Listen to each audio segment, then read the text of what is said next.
The engines were finding life difficult. Workmen were mending the viaduct on the main line.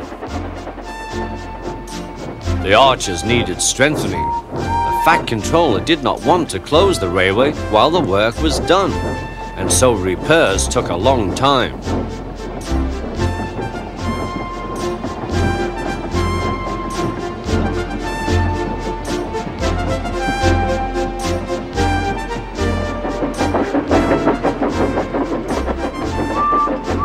The engines had to take great care when crossing the viaduct, and the delay often made them late on their journey to the junction, where they knew Thomas would be ready to collect his passengers.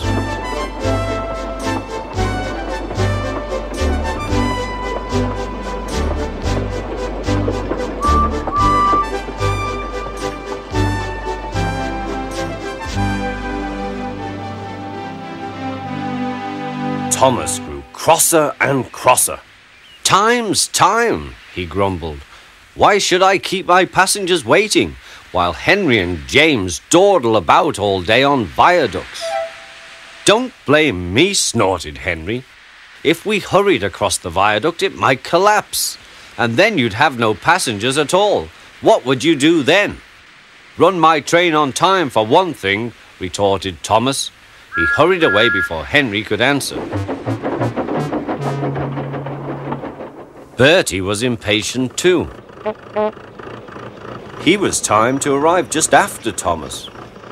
His passengers found that instead of going straight from the bus to their train, they were kept waiting till Thomas arrived. Soon Bertie grew cross with Thomas. "Late again," he remarked, as Thomas panted wearily in.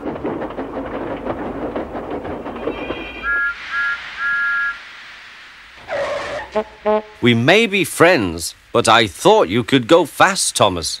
It's time we had another race. I reckon I could beat you now." Thomas let off steam loudly. "Rubbish," he hissed fiercely.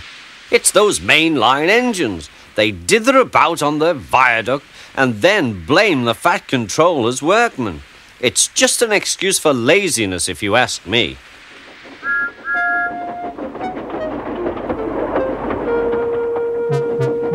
One day, James was later than ever at the junction. "I'm sorry, Thomas," he puffed. "I was held up at the station, and the viaduct made it worse." "It's lucky for you I'm a guaranteed connection," grumbled Thomas.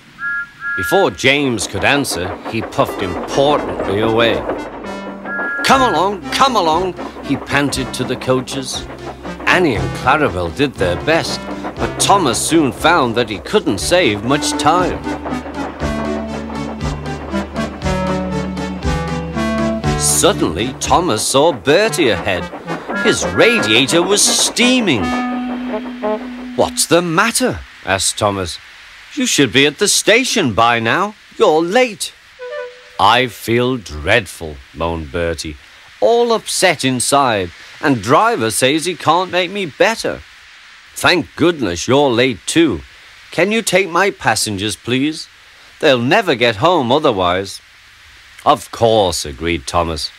He now felt sorry for Bertie and promised to get help at the next station. Thomas set off again. Already he felt much more cheerful, and Bertie's passengers, travelling in Annie and Clarabel, all reached home safely. When Bertie was better, he came to thank Thomas. "I am sorry I teased you about being late," he said. "That's all right," said Thomas. "I'm glad I could help. There are times when being late isn't such a bad thing after all." With a last cheerful greeting, the two friends went back to work.